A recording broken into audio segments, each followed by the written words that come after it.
Orthodox Yakobaya തർക്കം നിലനിൽക്കുന്ന 6 പള്ളികൾ സർക്കാർ ഏറ്റെടുക്കണമെന്നുള്ള ഉത്തരവ് റദ്ദാക്കി ഹൈക്കോടതി. സിംഗിൾ ബെഞ്ച് ഉത്തരവ് ഹൈക്കോടതി ഡിവിഷൻ ബെഞ്ചാണ് റദ്ദാക്കിയത്.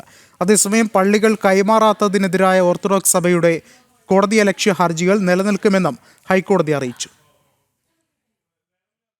എറണാകുളം ജില്ലയിലെ ഓടക്കാലി, പുളിന്താനം, മഴുവന്നൂർ, പാലക്കാട് ജില്ലയിലെ എരിക്കിൻചിറ, ചെറുകുന്നം പള്ളികൾ ജില്ലാ കളക്ടർമാർ ഏറ്റെടുക്കണമെന്ന സിംഗിൾ ബെഞ്ച് ഉത്തരവാണ് ഹൈക്കോടതി ഡിവിഷൻ ബെഞ്ച് റദ്ദാക്കിയത്. സിവിൽ ആവശ്യത്തിലൂടെ പോലീസ് സംരക്ഷണം തേടാനാവില്ലെന്ന് നിരീക്ഷിച്ചാണ് നടപടി. ഓരോ പള്ളികളും പ്രത്യേകമായി പരിഗണിക്കപ്പെടണം. ഓരോ പള്ളികളുടെ ഭരണ സാഹചര്യങ്ങൾക്കനുസരിച്ച് തീരുമാനം എടുക്കണം. എല്ലാ പള്ളികളിലും ഒരേ സാഹചര്യം എന്ന വാദം ഉന്നയിക്കാനാകില്ല. പള്ളികളുടെ ഭരണ സ്വത്തവകാശ തർക്കം സിവിൽ കേസിലൂടെയാണ് തീർക്കേണ്ടത്. പോലീസ് സംരക്ഷണം ആവശ്യപ്പെട്ടുള്ള ഹർജികളിലൂടെ പള്ളികളുടെ അധികാരം പിടിച്ചെടുക്കാനാകില്ല എന്നുമാണ് ഡിവിഷൻ ബെഞ്ചിന്റെ നിരീക്ഷണം. അനുയോജ്യമായ ഉത്തരവിറക്കാൻ ഹൈക്കോടതിക്ക് പ്രത്യേക അധികാരമുണ്ട്. എന്നാൽ അധികാരം ഉപയോഗിക്കുമ്പോൾ അതിർവരമ്പുകൾ പാലിക്കണമെന്നും ഡിവിഷൻ ബെഞ്ച് ഓർമ്മിപ്പിച്ചു.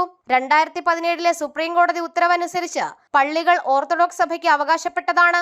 എന്നാൽ ഉത്തരവ് സർക്കാർ നടപ്പാക്കുന്നില്ലെന്നാരോപിച്ചാണ് ഓർത്തഡോക്സ് സഭ ഹൈക്കോടതിയെ സമീപിച്ചത്. ഈ കോടതിയലക്ഷ്യ ഹർജികൾ നിലനിൽക്കുമെന്നും ഡിവിഷൻ ബെഞ്ച് വ്യക്തമാക്കിയിട്ടുണ്ട്. ജനം, കൊച്ചി.